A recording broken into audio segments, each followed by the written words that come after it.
ജീവമൊഴി കാൽവരിനാഥന്റെ സ്നേഹമൊഴി തിരുനിറത്താൽ ജീവനേകും യേശുനാഥന്റെ ജീവമൊഴി ജീവധാര ജീവധാര ജീവധാര.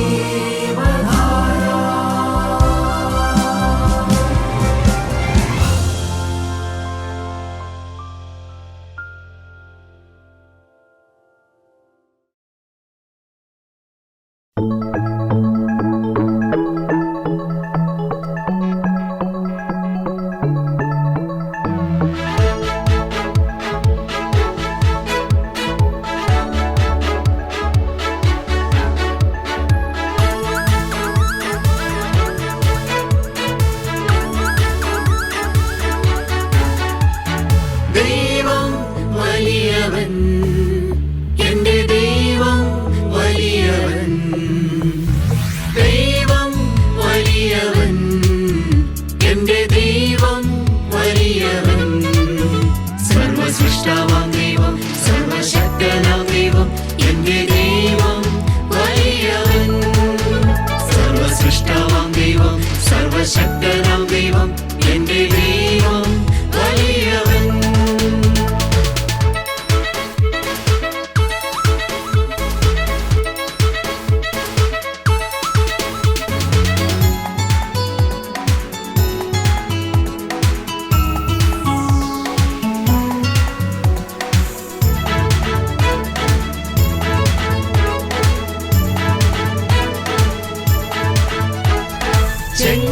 ചെങ്കടലായാലും കവിഞ്ഞൊഴുകും യോർദാനായാലും, ചെങ്കടലായാലും കവിഞ്ഞൊഴുകും യോർദാനായാലും, സമുദ്രത്തിൽ പാതയൊരുക്കി എന്നെ നടത്തും എന്റെ ദൈവം. സമുദ്രത്തിൽ പാതയൊരുക്കി എന്നെ നടത്തും എന്റെ ദൈവം. ദൈവം വലിയവൻ, എന്റെ ദൈവം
എന്നെ വിടുവിക്കും എന്റെ ദൈവം.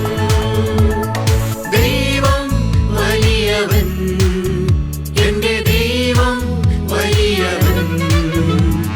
ദൈവം വലിയവൻ, എന്റെ ദൈവം വലിയവൻ. സർവസൃഷ്ടാവാം ദൈവം, സർവശക്തനാം ദൈവം, എന്റെ ദൈവം വലിയവൻ.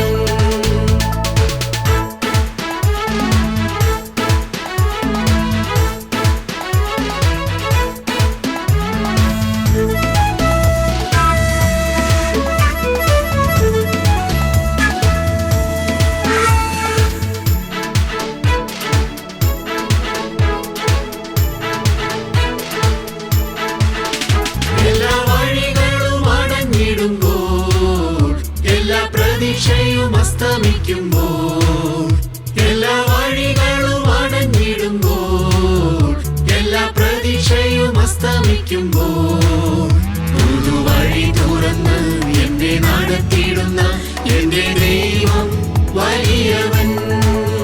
പുതുവഴി തുറന്ന് എന്നെ നടത്തിയിടുന്ന എന്റെ ദൈവം വലിയവൻ. ദൈവം വലിയവൻ, എന്റെ ദൈവം വലിയവൻ. ദൈവം വലിയവൻ, എന്റെ ദൈവം വലിയവൻ. സർവസൃഷ്ടാവാം ദൈവം, സർവശക്തനാം ദൈവം, എന്റെ ദൈവം വലിയവൻ. സർവസൃഷ്ടാവാം ദൈവം, സർവശക്തനാം ദൈവം, എന്റെ ദൈവം വലിയവൻ. യേശുക്രിസ്തുവിൻ്റെ പരിശുദ്ധമായ നാമം മഹത്വപ്പെടുമാറാകട്ടെ. ദാവീദിന് ഒരു സമർപ്പണമുണ്ടായിരുന്നു. ദാവീദിൻ്റെ സമർപ്പണമാണ് 132 സങ്കീർത്തനം. ആദ്യത്തെ 5 വാക്യങ്ങൾ നമുക്കൊന്ന് വായിച്ചു കേൾക്കാം. യഹോവേ, ദാവീദിനെയും അവന്റെ സകല കഷ്ടതയെയും ഓർക്കണമേ. അവൻ യഹോവയോട് സത്യം ചെയ്തു. യാക്കോബിന്റെ വല്ലഭന് നേർന്നത് എന്തെന്നാൽ, ഞാൻ യഹോവയ്ക്ക് ഒരു സ്ഥലം, യാക്കോബിന്റെ വല്ലഭന് ഒരു നിവാസം കണ്ടെത്തും വരെ ഞാൻ എൻ്റെ കൂടാര വീട്ടിൽ കടക്കുകയില്ല, എൻ്റെ ശയ്യമേൽ കയറി കിടക്കുകയുമില്ല. ഞാൻ എൻ്റെ കണ്ണിനുറക്കവും എൻ്റെ കൺപോളയ്ക്ക് മയക്കവും കൊടുക്കുകയില്ല. കഷ്ടകാലമാണ് എപ്പോഴും സമർപ്പണമെടുക്കാനുള്ള മനുഷ്യർക്ക് സ്വാഭാവികമായും അതിന് പ്രയോജനം കിട്ടുന്ന സമയം കഷ്ടകാലമാണ്. ദൈവത്തിലെ നിങ്ങൾ കഷ്ടകാലത്തിലൂടെ കടന്നു പോകുന്ന ഒരാളാണോ? രോഗത്തിലൂടെ കടന്നു പോകുന്നയാളാണോ? കുടുംബകലഹത്തിലൂടെ കടന്നു പോകുന്നയാളാണോ? ഭിന്നതയേറിയ സാഹചര്യത്തിലൂടെ കടന്നു പോകുന്നയാളാണോ? മക്കളെ സംബന്ധിച്ചുള്ള വേദനയോടെ, ദാരിദ്ര്യത്തിലൂടെ, ബിസിനസ്സിൻ്റെ തകർച്ചയിലൂടെ കടന്നു പോകുന്നയാളാണോ? കുടുംബജീവിതം തകർന്നിരിക്കുന്ന ഒരു അന്തരീക്ഷത്തിലാണോ? പ്രിയപ്പെട്ടവരെ, നിങ്ങൾ പാപം ചെയ്ത് പാപത്തിൻ്റെ വേദന അനുഭവിക്കുന്ന ഒരു വ്യക്തിയാണോ? അതാണ് മനുഷ്യൻ്റെ കഷ്ടകാലം എന്ന് പറയുന്നത്. ആ കഷ്ടകാലത്താണ് മനുഷ്യൻ ദൈവത്തോട് സമർപ്പണം പറയേണ്ടത്. ദാവീദ് സമർപ്പണമെടുത്തു. ദാവീദിനെ അനുഗ്രഹിക്കാൻ ദൈവം ഒരു സമർപ്പണമെടുത്തു. പ്രിയപ്പെട്ടവരെ, അതിന്നിവിടെ നടക്കും. അതിവിടെ നിങ്ങൾക്കിന്ന് അനുഭവിക്കാം. ഇത് പ്രയാസമുള്ള കാര്യമാണോ? പ്രിയപ്പെട്ടവരെ, പ്രയാസമുള്ള കാര്യമാണോ? ഇനി മുതൽ ഞാൻ പാപം ചെയ്യുകയില്ല. ഇന്ന് വരെ പിശാചിൻ്റെ അവയവങ്ങളെ ഉപയോഗിച്ചു. ഇന്ന് വരെ പിശാച് എന്നെ ഉപയോഗിച്ച് എൻ്റെ കുടുംബം കലക്കി. വേദപുസ്തകത്തിൽ പറയും, സദൃശവാക്യം 14:1 പറയും, ജ്ഞാനമുള്ള സ്ത്രീ തൻ്റെ വീട് പണിയുന്നു, ഭോഷത്വമുള്ളവളോ അത് സ്വന്തം കൈകളാൽ പൊളിച്ചു കളയുന്നു. പ്രിയപ്പെട്ടവരെ, കൈകളാൽ നിങ്ങളുടെ വീട് നിങ്ങൾക്ക് പണിതെടുക്കാൻ പറ്റും. നിങ്ങളുടെ ഭവനത്തെ നിങ്ങൾക്ക് ഉയർത്തിയെടുക്കാൻ പറ്റും. അതിനാണ് ദൈവിക ജ്ഞാനം, അതിനാണ് ദൈവത്തിൻ്റെ വചനം. ദാവീദ് സമർപ്പണമെടുത്തു. ദൈവം സമർപ്പണമെടുത്തു. നിന്റെ മക്കളുടെ കാര്യം ഞാൻ നോക്കുമെന്ന്. ഹല്ലേലൂയ. ദൈവമക്കളെ, നിന്റെ മക്കളുടെ കാര്യം ഞാൻ നോക്കും. നിങ്ങളുടെ മക്കളുടെ കാര്യം ദൈവം നോക്കും. ഇന്ന് നിങ്ങൾ ദൈവത്തിന് വേണ്ടി നിങ്ങളുടെ ജീവിതത്തിൽ സമർപ്പണം എടുത്താൽ നിങ്ങളുടെ മക്കളുടെ കാര്യം ദൈവം നോക്കും. നിന്റെ തലമുറയുടെ കാര്യം ദൈവം നോക്കും. നിന്റെ കുഞ്ഞിൻ്റെ കാര്യം ദൈവം നോക്കും. നിന്റെ കുഞ്ഞിൻ്റെ വിവാഹകാര്യം ദൈവം നോക്കും. പ്രിയപ്പെട്ടവരെ, മാത്രമല്ല, നീയും നിന്റെ തലമുറയും ദൈവരാജ്യത്തിൽ കർത്താവായ യേശുവിന്റെ 2ാമത്തെ വരവിന് ശേഷം ആ നിത്യതയിൽ സമാധാനത്തിൻ്റെ തെരുവീതിയിൽ മക്കളോട്, നിന്റെ മക്കളെയും നിന്റെ ഭാര്യയെയും നിന്റെ ഭർത്താവിനെയും ദൈവമക്കളെ ഒരുമിച്ച് കാണുന്ന ഒരു ഭാഗ്യാവസ്ഥയാണ് ദൈവത്തിൻ്റെ വചനം പറയുന്നു. ദൈവമക്കളെ, സമർപ്പണമെടുക്കുക. ദൈവത്തിന് സ്തോത്രം. സമർപ്പണമെടുത്തു. ദൈവത്തിന് സ്തോത്രം. ദാവീദ് അവൻ്റെ കഷ്ടകാലത്ത് സമർപ്പണമെടുത്തു. ദാവീദ് അവൻ്റെ കുടുംബത്തെ അനുഗ്രഹിക്കാൻ വേണ്ടി വന്നപ്പോൾ, പ്രിയപ്പെട്ടവരെ, അവൻ്റെ സമർപ്പണത്തിൽ ദാവീദ് ഉറച്ചു നിന്നു. കുടുംബത്തെ അനുഗ്രഹിക്കാൻ വേണ്ടി ദാവീദ് ഓടി വന്നു എന്ന് നാം വായിക്കുന്നുണ്ട്. ഒരു ആരാധന കഴിഞ്ഞ്, ദേവാലയത്തിൽ ആരാധന കഴിഞ്ഞ് ദാവീദ് പോയത് കുടുംബത്തെ അനുഗ്രഹിക്കാനാണ്. ദൈവമക്കളെ, നിങ്ങൾ ഈ യോഗം കഴിഞ്ഞ് പോകുമ്പോൾ നിങ്ങൾക്ക് നിങ്ങളുടെ കുടുംബത്തെ അനുഗ്രഹിക്കാൻ പറ്റണം. നാം ദേവാലയത്തിൽ കുർബാന കഴിഞ്ഞിട്ട് പോകുമ്പോൾ എൻ്റെ മക്കളെ അനുഗ്രഹിക്കാൻ പറ്റണം, നിങ്ങളുടെ മക്കളെ അനുഗ്രഹിക്കാൻ പറ്റണം. ആ അനുഗ്രഹിക്കാൻ തക്ക നാവ് നിങ്ങൾക്കുണ്ടാകണം. നിങ്ങളുടെ ഭാര്യയെ അനുഗ്രഹിക്കാൻ പറ്റണം, നിങ്ങളുടെ മക്കളെ അനുഗ്രഹിക്കാൻ പറ്റണം, നിങ്ങളുടെ ഭർത്താവിനെ അനുഗ്രഹിക്കാൻ പറ്റണം. പ്രിയപ്പെട്ടവരെ, അതുപോലെ ഹൃദയം മാറി വേണം ആരാധന കഴിഞ്ഞ് പോകാനായിട്ട്. 2 ശമൂവേൽ 6:20 ഞാൻ പറഞ്ഞത്. ദാവീദ് ആരാധന കഴിഞ്ഞ് പോയത് കുടുംബത്തെ അനുഗ്രഹിക്കാൻ വേണ്ടിയിട്ടാണ്. ദൈവമക്കൾ, അതിനെ തുടർന്നെല്ലാമാണ് ദാവീദ് ഈ സമർപ്പണത്തിലേക്ക് വരുന്നത്. എന്നാൽ ദാവീദ് തൻ്റെ സമർപ്പണത്തെ പൊളിച്ചു. ദാവീദ് അവൻ്റെ സമർപ്പണത്തിൽ നിന്ന് പുറകോട്ട് പോയി എന്നുള്ളത് ഒരു വേദനാകരമായ കാര്യമാണ്, ഒരു വേദനയുടെ സത്യമാണ്. ദാവീദ് അവൻ്റെ സമർപ്പണത്തിൽ നിന്ന് പുറകോട്ട് പോയി. അവൻ്റെ ശരീരം മലിനമായി, അവിഹിതമായ വീഴ്ചയിലേക്ക് പോയി, അരുതാത്ത കാര്യത്തിലേക്ക് പോയി. അതിൻ്റെ ഫലമെല്ലാം നമുക്കറിയാം. ദാവീദിൻ്റെ ജീവിതത്തിൽ തിക്തഫലം ദാവീദ് അനുഭവിക്കേണ്ടതായിട്ട് വന്നു. പ്രിയപ്പെട്ടവരെ, സമർപ്പണം എടുക്കുന്നവരുണ്ട്, സമർപ്പണം ദാവീദ് പൊളിച്ചു കളഞ്ഞു. നിങ്ങൾക്കറിയാമല്ലോ, ദാവീദ് ഒരു അവിഹിതമായ വീഴ്ചയിലേക്ക് പോയി. പ്രിയപ്പെട്ടവരെ, എന്നാൽ ദാവീദ് യഥാസ്ഥാനപ്പെട്ടു. പാപം ചെയ്തു പോയി ദാവീദ് കണ്ണുനീരോടെ പ്രാർത്ഥിച്ചു. ദൈവസന്നിധിയിൽ ഉടമ്പടി ചെയ്ത് ദാവീദ് പ്രാർത്ഥിച്ചു. പ്രിയപ്പെട്ടവരെ, ദാവീദിനെ ദൈവം യഥാസ്ഥാനപ്പെടുത്തി കൊടുത്തു. വചനത്തെ അനുസരിക്കാനുള്ള ഒരു മനസ്സെനിക്ക് തരണമേ എന്ന് ദാവീദ് ദൈവത്തോട് പ്രാർത്ഥിച്ചു. 51 സങ്കീർത്തനം 12 ഞാൻ പറഞ്ഞത്. ദാവീദ് ദൈവത്തോട് പ്രാർത്ഥിച്ചു, മനസ്സൊരുക്കമുള്ള ഒരാത്മാവിനെ എനിക്ക് തരണമേ എന്ന്. പ്രിയപ്പെട്ടവരെ, എനിക്ക് ഇനിയും വചനമനുസരിക്കാനുള്ള ഒരാത്മാവിനെ തരണം. ദൈവമക്കളെ, ദാവീദിന് ദൈവം അത് കൊടുത്തു. നിങ്ങൾ സമർപ്പണമെടുത്താൽ നിങ്ങളുടെ മക്കൾക്ക് വേണ്ടി ദൈവ സമർപ്പണമെടുത്തു. നിന്റെ കുഞ്ഞിൻ്റെ കാര്യം ദൈവം ഏറ്റെടുക്കും, നിന്റെ കുഞ്ഞിൻ്റെ രോഗകാര്യം ദൈവം ഏറ്റെടുക്കും, വിദ്യാഭ്യാസ കാര്യം ദൈവം ഏറ്റെടുക്കും. ദൈവം അടയാളങ്ങളെ തരും. ദൈവമക്കളെ, ദൈവം അടയാളങ്ങളെ നിങ്ങൾക്ക് തരും. നന്മയ്ക്കായി ദൈവം നിങ്ങൾക്ക് അടയാളങ്ങളെ തരും. പ്രിയപ്പെട്ടവരെ, നിങ്ങൾ സമർപ്പണമെടുക്കണം. ദൈവത്തിന് സ്തോത്രം. രണ്ടാമത്, സമർപ്പണമെടുത്തയാൾ. 1 ദാവീദിൻ്റെ സമർപ്പണം, 2 നോഹയുടെ സമർപ്പണം, 3 പിതാവായ ദൈവത്തിൻ്റെ ഒരു സമർപ്പണം, 4 കർത്താവായ യേശുവിൻ്റെ സമർപ്പണം. നോഹയുടെ സമർപ്പണം. നോഹ 950 കൊല്ലം ജീവിച്ചയാളാണ്. നോഹയുടെ 600-ാമത്തെ വർഷമാണ്, ആയുസിൻ്റെ 600-ാമത്തെ വർഷമാണ് വെള്ളപ്പൊക്കം ഉണ്ടാകുന്നത്. ആ വെള്ളപ്പൊക്കം ഉണ്ടാകുന്നതിന് 120 കൊല്ലം നോഹ പ്രസംഗിച്ചതിന് ശേഷമാണ് ആ വെള്ളപ്പൊക്കം ഉണ്ടാകുന്നത്. അപ്പോൾ നോഹയുടെ ആയുസിൻ്റെ ഏതാണ്ട് 380-ാമത്തെ വയസ്സിലാണ് നോഹ സമർപ്പണം എടുക്കുന്നത്. സമർപ്പണം എടുക്കുന്നത് ചെറുപ്പകാലത്തൊന്നുമല്ല. 3 ആൺമക്കള് വിവാഹം കഴിച്ചതിന് ശേഷമാണ് അപ്പനായ നോഹ സമർപ്പണം എടുത്തത്. ദൈവമക്കളെ, സമർപ്പണം ഏത് പ്രായത്തിലും എടുക്കാം.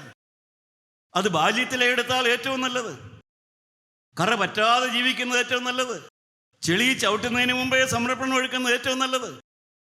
ചെളി ചവിട്ടുന്ന പ്രായത്തിന് മുമ്പേ സമർപ്പണം എടുക്കുന്നത് ഏറ്റവും നല്ലത്. പക്ഷേ നോഹ സമർപ്പണം എടുത്തത് അവൻ്റെ 3 ആൺമക്കളുടെ വിവാഹത്തിൻ്റെ ശേഷമാണ് നോഹ സമർപ്പണം എടുത്തത്. നമുക്കൊന്ന് വായിച്ചു കേൾക്കാം. നോഹയുടെ സമർപ്പണം നമുക്കൊന്ന് വായിച്ചു കേൾക്കാം. പ്രിയപ്പെട്ട ഒരു ഉൽപ്പത്തി പുസ്തകം 6-ാം അധ്യായം 13-ാമത്തെ വാക്യം 14-ാമത്തെ വാക്യവും നമുക്കൊന്ന് വായിച്ചു കേൾക്കാം. ദൈവം നോഹയോട് കൽപ്പിച്ചതെന്തെന്നാൽ, സകല ജഡത്തിന്റെയും അവസാനം എന്റെ മുമ്പിൽ വന്നിരിക്കുന്നു. ഭൂമി അവരാൽ അതിക്രമം കൊണ്ട് നിറഞ്ഞിരിക്കുന്നു. ഞാൻ അവരെ ഭൂമിയോടുകൂടെ നശിപ്പിക്കും. നീ ഗോഫർ മരം വരെ ഒരു പെട്ടകമുണ്ടാക്കുക. പെട്ടകത്തിന് അറകളുണ്ടാക്കി അകത്തും പുറത്തും കീൽ തേക്കണം. ദൈവത്തിന്റെ വചനം നോഹയ്ക്ക് കൊടുത്തു. നീ ഒരു പെട്ടകം ഉണ്ടാക്കുന്ന കാര്യം പറഞ്ഞു. അതിന്റെ 22-ാമത്തെ വാക്യം ഞാൻ ആ ബാക്കി ഭാഗം വിടുക. 22-ാമത്തെ വാക്യം നോഹ എന്ത് പറഞ്ഞു? ദൈവം തന്നോട് കൽപ്പിച്ചതൊക്കെയും നോഹ ചെയ്തു. പ്രിയപ്പെട്ടവരെ, നോഹ ദൈവം തന്നോട് കൽപ്പിക്കുന്ന കാര്യം ചെയ്യുമെന്ന് സമർപ്പണം എടുത്തു. അതാണ് സമർപ്പണം. ദൈവം എന്നോട് എന്ത് കൽപ്പിച്ചോ അത് ഞാൻ ചെയ്യും. ദൈവത്തിന് സ്തോത്രം. പ്രിയപ്പെട്ടവരെ, ദൈവം നോഹയോട് പറഞ്ഞു. എന്തെല്ലാം കാര്യമാണ് പറഞ്ഞത്? സമർപ്പണം എടുത്തു കഴിഞ്ഞ് ദൈവം നോഹയോട് പറഞ്ഞു. 18-ാമത്തെ വാക്യം വായിക്കാം. നീയും നിന്റെ പുത്രന്മാരും ഭാര്യയും പുത്രന്മാരുടെ ഭാര്യമാരും പെട്ടകത്തിൽ കിടക്കണം. സകല ജീവികളിൽ നിന്നും സർവ്വജഡത്തിൽ നിന്നും തന്നെ ഈരണ്ടിനെ നിന്നോടുകൂടെ ജീവരക്ഷയ്ക്കായിട്ട് പെട്ടകത്തിൽ പ്രിയപ്പെട്ടവരെ, നോഹയോട് ദൈവം പറഞ്ഞു, നീ അനുസരിക്കണം നിന്റെ but I promise to keep you together. നിന്നെയും നിന്റെ ഭാര്യയെയും നിന്റെ ആൺമക്കളെയും അവരുടെ ഭാര്യമാരെയും ഞാൻ നോക്കിക്കൊള്ളാം.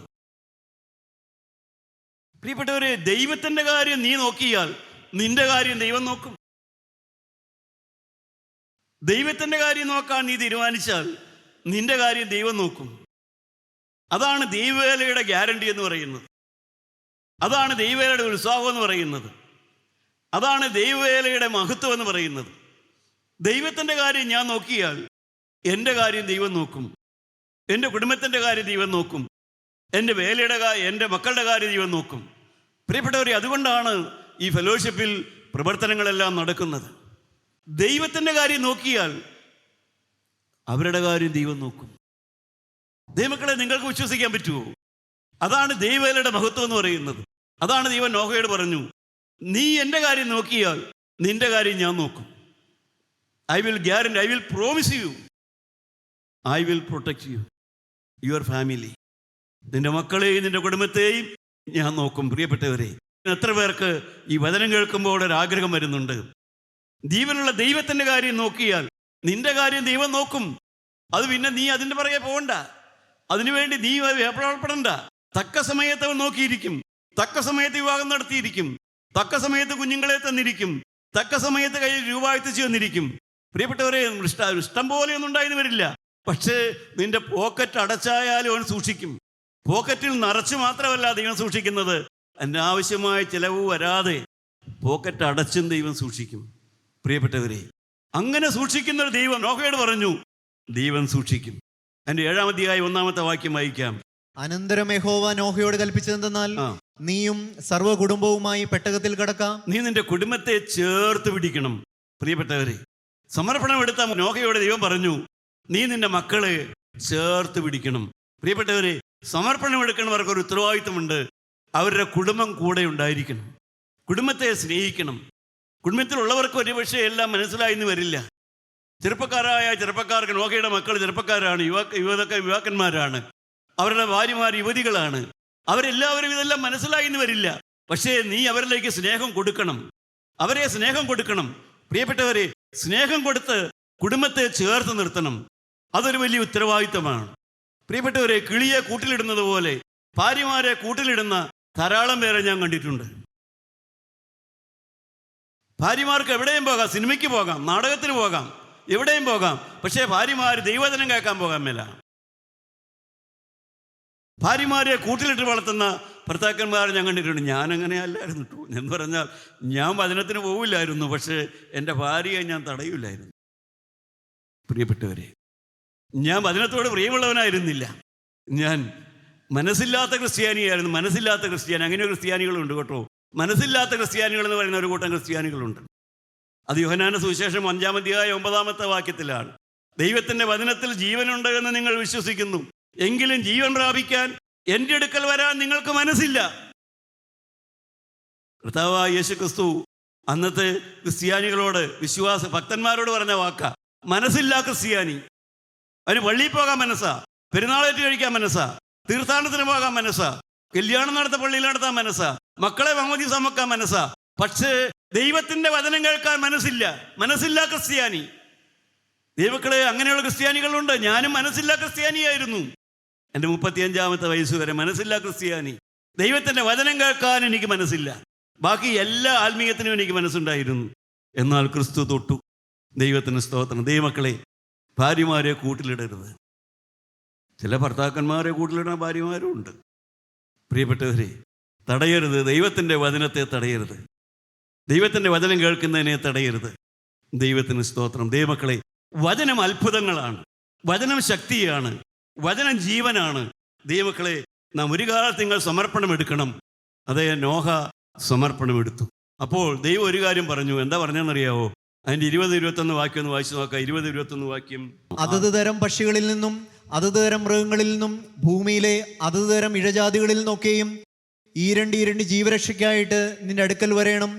നീയോ സകല ഭക്ഷണ സാധനങ്ങളിൽ നിന്നും വേണ്ടുന്നത് എടുത്ത് സംഗ്രഹിച്ചു കൊള്ളണം. പ്രിയപ്പെട്ടവരെ, നോഹയെ ദൈവം മനുഷ്യരായി നമുക്ക് ചിന്തിക്കാൻ മേലാത്തൊരു ഉത്തരവാദിത്വം ഏൽപ്പിച്ചു. ആ പെട്ടകത്തിനകത്ത് മനുഷ്യരുണ്ട്, ആനയുണ്ട്, പുലിയുണ്ട്, സിംഹമുണ്ട്, ഒച്ചുണ്ട്, മുയലുണ്ട്, പാമ്പുണ്ട്, എല്ലാ ജാതിയുണ്ട്. എത്ര കിലോ അരി എടുക്കണമെന്നൊന്നും ദൈവം പറഞ്ഞു കൊടുത്തില്ല നോഹയോട്. എത്ര നാളത്തേക്കാണ് വെള്ളം പൊങ്ങാൻ പോണേ നോഹയ്ക്ക് ഒരു ഐഡിയയും ഇല്ല. വെള്ളം പൊങ്ങിയാൽ അത് താഴത്തേക്ക് വരുമോ അറിയാൻ മേല. എത്ര കിലോ അരി എടുക്കണം നോഹയ്ക്കറിയാൻ മേല. ആനയുണ്ട്, ആന ഇറച്ചി തിന്നില്ല. അപ്പോൾ ആനയ്ക്ക് പനമ്പട്ട വേണം. എവിടെ നിന്നാൽ എത്ര പനമ്പട്ട വേണം ഒരു നിശ്ചയവും ഇല്ല. അവിടെ പുലിയുണ്ട്, സിംഹമുണ്ട്. സിംഹമാകട്ടെ പനമ്പട്ട തിന്നില്ല, അതിന് ഇറച്ചിയെ തിന്നുകയുള്ളൂ. സിംഹത്തിന് ഇറച്ചിയായിട്ട് എത്ര മാൻ വേണം, എത്ര മുയൽ വേണം, നോഹയ്ക്ക് ഒരു പിടിയില്ല. പ്രിയപ്പെട്ടവരെ, ഒരു പിടിയുമില്ല. ദൈവം പറഞ്ഞു, നീ ഇങ്ങനെയൊക്കെ ചെയ്യണം, അതിന് വേണ്ടതെല്ലാം നീ ശേഖരിച്ച് വെക്കണം. എത്ര നാളത്തേക്കുള്ളതാണ് ഒന്നും പറഞ്ഞു കൊടുത്തില്ല. ദൈവമക്കളെ, ഒരു മനുഷ്യനെ കൊണ്ട് ഇങ്ങനെയൊക്കെ സാധിക്കുമോ? ഒരു മനുഷ്യനെ കൊണ്ട് ഇങ്ങനെയെല്ലാം ഈ ലോകത്തുള്ള സർവമാന ജീവജാല ജന്തുക്കൾക്കും വേണ്ടി ഉള്ളതായ ആഹാരം കരുതുക, അവനും അവൻ്റെ കുടുംബത്തിനും വേണ്ടിയുള്ള ആഹാരം കരുതുക, ഇതൊക്കെ എങ്ങനെ സാധിക്കും? ഇതൊക്കെ കേട്ടപ്പോൾ നോഹ ഇളകിയില്ല. അയ്യോ, ഇതൊക്കെ ആരെ കൊണ്ട് പറ്റും, ഇതൊന്നും ഈ തലമുറയിൽ ആരെ കൊണ്ടും പറ്റില്ല എന്നൊന്നും പ്രിയപ്പെട്ടവരെ നോഹ പറഞ്ഞില്ല. ഇതൊക്കെ ആരെ കൊണ്ട് സാധിക്കും? പ്രിയപ്പെട്ടവരെ, ജീവനുള്ള ദൈവത്തിൻ്റെ ആ സമർപ്പണമുള്ള ദൈവമക്കൾക്ക് ദൈവത്തിൻ്റെ വചനം അരോചകമല്ല. ദൈവത്തിൻ്റെ വചനം കേൾക്കുമ്പോൾ അയ്യോ അവർക്കിത് കഴിയൂല എന്ന് തോന്നൂല. ദൈവമക്കളെ, നമുക്ക് നോഹയോട് പറഞ്ഞത് എന്നോട് പറഞ്ഞാൽ ഞാൻ എന്ത് പറയുമായിരുന്നു? ദൈവമേ, ഒന്നല്ലെങ്കിൽ ഒരു ലിസ്റ്റ് ഇതാ, ഇത്ര കിലോ അരി എടുക്ക്, ഇത്ര കിലോ മുളകെടുക്ക്, ഇത്ര പനമ്പട്ട എടുക്ക്, ഇതിനൊക്കെ ആഹാരം വേണ്ടേ? ഒരു ലിസ്റ്റ് എഴുതിയും കൊടുത്താ എന്നാൽ പിന്നെ അതെങ്കിലും സംഘടിപ്പിക്കാം. അല്ലാതെ ഇതിങ്ങനെ പറഞ്ഞാൽ എങ്ങനെയാ ചെയ്യുക? ദൈവമക്കളെ, ദൈവത്തിൻ്റെ വഴി ഇടുക്കമുള്ള വഴിയല്ല. അതാണ് അനുസരിക്കാൻ തീരുമാനിക്കുന്ന ദൈവമക്കൾക്ക് ഒരു കൽപ്പനയും പ്രയാസമുള്ളതല്ല. നിങ്ങൾ ദൈവത്തിൻ്റെ വചനമനുസരിക്കാൻ തീരുമാനിച്ചാൽ ദൈവത്തിൻ്റെ വചനം നിങ്ങൾക്ക് അരോചകമല്ല. നിങ്ങൾ കൽപ്പനകളുടെ വഴിയെ ഓടുമെന്നാണ് പറയുന്നത്. ദൈവത്തിൻ്റെ വചനം പിന്നെ അസാധ്യമെന്ന് തോന്നുകയില്ല. മദ്യപാനം നിർത്തൽ അസാധ്യമെന്ന് പറയാൻ പറ്റില്ല. കൂട്ടുകാരുമാരിൽ അസാധ്യം എന്ന് പറയാൻ പറ്റില്ല. പ്രിയപ്പെട്ടവരെ, ദൈവത്തിൻ്റെ വചനം നിങ്ങൾ അനുസരിക്കാൻ തീരുമാനിച്ചാൽ പിന്നെ ഒന്നും അസാധ്യമല്ല, എല്ലാം സാധ്യമാണ്. ദൈവമക്കളെ, നിങ്ങൾ ശങ്കിക്കണ്ട. ഈ കർത്താവിൻ്റെ വചനം അനുസരിക്കാൻ നിങ്ങൾ തീരുമാനിച്ചാൽ മതി. നിങ്ങൾക്ക് പിന്നെ എല്ലാം സാധ്യമായി തീരും. നോഹയ്ക്ക് ഒരു പ്രയാസവും തോന്നിയില്ല. ഒരു എഞ്ചിനീയറിംഗ് വിദ്യാർത്ഥിയോട് സംസാരിച്ചപ്പോൾ തോന്നി, പ്രിയപ്പെട്ടവരെ, ഇതെങ്ങനെ സാധിക്കും? ദൈവത്തെ സ്നേഹിക്കുന്നു എന്നുള്ളതിൻ്റെ അടയാളം എന്താ? ദൈവത്തെ സ്നേഹിക്കുന്നതിൻ്റെ അടയാളം എന്താണ്? പ്രിയപ്പെട്ടവരെ, ഈ ഫെലോഷിപ്പിൽ വന്ന് വചനം കേട്ട ഒരു യുവാവായിരുന്നു. ഞാൻ എഞ്ചിനീയറിംഗ് വിദ്യാർത്ഥിയാണ്. ഞാനോട് ചോദിച്ചു, മോനെ, ഈ ദൈവത്തെ സ്നേഹിക്കുന്നു എന്നുള്ളതിൻ്റെ അടയാളം എന്താ? പറഞ്ഞു, ദൈവത്തിൻ്റെ സ്നേഹിക്കുന്നുള്ളതിന് അടയാളം ദൈവത്തിൻ്റെ വചനം അനുസരിക്കും. 97 സങ്കീർത്തനം വായിച്ചാൽ നമുക്ക് വ്യക്തമായി കാണാം. 97 സങ്കീർത്തനം 10-ാമത്തെ വാക്യം വായിക്കുമ്പോൾ ദൈവത്തെ അനുസരിക്കും, ദൈവത്തെ സ്നേഹിക്കും എന്നുള്ളതിൻ്റെ പ്രകടമായ അടയാളം എന്താണ്? പ്രിയപ്പെട്ടവരെ, വേദപുസ്തകത്തിലുണ്ട്. പള്ളിപ്പോകലല്ല അടയാളം, താലിമാല തൂക്കലല്ല അടയാളം, മെഴുകുതിരി പിടിച്ച് വഴി കൂടെ നടക്കലല്ല അടയാളം. ദൈവത്തെ സ്നേഹിക്കുമെന്നുള്ളതിൻ്റെ അടയാളം എന്താണ്? 97 സങ്കീർത്തനം 10-ാമത്തെ വാക്യം നമുക്ക് വായിക്കാം. യഹോവയെ സ്നേഹിക്കുന്നവരെ ദോഷത്തെ വെറുപ്പിൻ. പ്രിയപ്പെട്ടവരെ, ദൈവത്തെ സ്നേഹിക്കുന്നവൻ പാപത്തെ വെറുക്കും. പാപത്തോട് അവൻ്റെ ഉള്ളിൽ നിന്ന് വെറുപ്പ് വരും. പാപ സ്വഭാവത്തോട് വെറുപ്പ് വരും. അശുദ്ധ വാക്ക് പറയുന്നതിനോട് വെറുപ്പ് വരും. ബ്ലൂ ഫിലിം കാണുന്നതിനോട് വെറുപ്പ് വരും. പ്രിയപ്പെട്ടവരെ, അരുതാത്ത വഴികളോട് വെറുപ്പ് വരും. പ്രിയപ്പെട്ടവരെ, അതാണ് ദൈവത്തെ സ്നേഹിക്കുന്നതിൻ്റെ അടയാളം. പാപത്തോട് വെറുപ്പുള്ള മനുഷ്യനായിട്ട് മാറുകയാണ്. ഈ അത്ഭുതം നടത്തുവാൻ യേശുക്രിസ്തു കടന്നു വന്നിട്ടുണ്ട്. പ്രിയപ്പെട്ടവരെ, കർത്താവായ യേശുക്രിസ്തു കടന്നു വന്നിട്ടുണ്ട്. ദൈവത്തെ സ്നേഹിക്കുന്ന ദൈവമക്കൾക്ക് സുഗന്ധമുള്ള ദൈവമക്കളാണ് അവർ. സുഗന്ധമുള്ള ദൈവമക്കളാണ്. അവരുടെ നാവിലൂടെ ലാവണ്യവാക്കുകൾ വരും. 45-ാം സങ്കീർത്തനം പ്രേമഗീതം എന്ന 45-ാം സങ്കീർത്തനത്തിൻ്റെ പേര്. പ്രേമഗീതം. 45-ാം സങ്കീർത്തനം 2-ാമത്തെ വാക്യം നമുക്കൊന്ന് വായിച്ചു നോക്കാം. ജീവനുള്ള ദൈവത്തിൻ്റെ പുസ്തകത്തിലെ പ്രേമഗീതമാണ് 45-ാം സങ്കീർത്തനം. അതിന് 2-ാമത്തെ വാക്യം നമുക്കൊന്ന് വായിച്ചു നോക്കാം. നീ മനുഷ്യപുത്രന്മാരിൽ അതിസുന്ദരൻ, ലാവണ്യം നിന്റെ അധരങ്ങളിന്മേൽ പകർന്നിരിക്കുന്നു. പ്രിയപ്പെട്ടവരെ, നമ്മുടെ നാവിൽ ആ കൃപ കിട്ടുകയാണ്. നിങ്ങളുടെ നാവിൽ നിന്ന് നല്ല വാക്ക് വരാൻ വരുന്തോറും, പ്രിയപ്പെട്ടവരെ, ഭക്തന്മാർ പറയും, നാവിൽ എത്രമാത്രം കൃപയുണ്ടോ അത്രമാത്രം മരണശേഷം പുനരുത്ഥാനത്തിൻ്റെ നാളിൽ അത്രമാത്രം നിങ്ങളുടെ ശരീരം തേജസ്സുള്ളതായിരിക്കുമെന്ന്. എത്രമാത്രം നാവിന് കൃപയുണ്ടോ, നാവിലൂടെ നല്ല വാക്ക് വരുമോ, എത്രമാത്രം സ്നേഹമുള്ള വാക്ക്, കൃപയുള്ള വാക്ക്, സ്നേഹത്തിൻ്റെ വാക്ക്, രുചിയുള്ള വാക്ക്, ക്ഷമയുടെ വാക്ക് പറയുമോ, അത്രത്തോളം പുനരുത്ഥാനത്തിൻ്റെ നാളിൽ, കർത്താവായ യേശുവിൻ്റെ രണ്ടാമത്തെ വരവിൻ്റെ നാളിൽ ഉയർത്തെഴുന്നേറ്റ നിങ്ങളുടെ ശരീരം അത്രമാത്രം തേജസ്സുള്ളതായിരിക്കും. പ്രിയപ്പെട്ടവരെ, സമർപ്പണമെടുക്കുക. പൗലോസ് അപ്പോസ്തലൻ പറയുന്നുണ്ട്, ഭക്തനാണ് പൗലോസ് അപ്പോസ്തലൻ. ഭക്തനാണ്, ദൈവഭക്തനാണ്, കൃപയുള്ളവനാണ്, കിരീടം പ്രാപിക്കാൻ യോഗ്യനായി ജീവിച്ചവനാണ്. പക്ഷേ ആ പൗലോസ് ഒരു വാക്ക് ചോദിക്കുന്നുണ്ട്, എൻ്റെ ഹൃദയത്തെ ഒന്ന് തണുപ്പിക്കാവോ എന്ന്. മനുഷ്യനോടാണ് ചോദിക്കുന്നത്. ഫിലേമോൻ്റെ ലേഖനം 20-ാമത്തെ വാക്യം നമുക്കൊന്ന് വായിച്ച് നോക്കാവോ? പ്രിയപ്പെട്ടവരെ, മനുഷ്യരായി നമുക്ക് ഭക്തന്മാരാണെങ്കിലും ദൈവവേലക്കാരാണെങ്കിലും മറ്റു മനുഷ്യർ നമ്മുടെ ഹൃദയത്തെ തണുപ്പിക്കണമെന്ന് നമുക്ക് ആഗ്രഹമുണ്ടാകും. നമുക്ക് നോക്കാം, പൗലോസ് അപ്പോസ്തലൻ എന്താ പറയുന്നത്? സഹോദര, എനിക്ക് ഒരു അനുഭവം വേണ്ടിയിരിക്കുന്നു. എന്താണ്? അതേ സഹോദര, നിന്നെ കൊണ്ട് എനിക്ക് കർത്താവിൽ ഒരു അനുഭവം വേണ്ടിയിരിക്കുന്നു. ക്രിസ്തുവിൽ എൻ്റെ ഹൃദയം തണുപ്പിക്കാം. ഹല്ലേലൂയ. ദൈവമക്കളെ, നാം എല്ലാം വന്നിരിക്കുന്നത് ഓരോരോ കുടുംബങ്ങളിൽ നിന്നാണ്.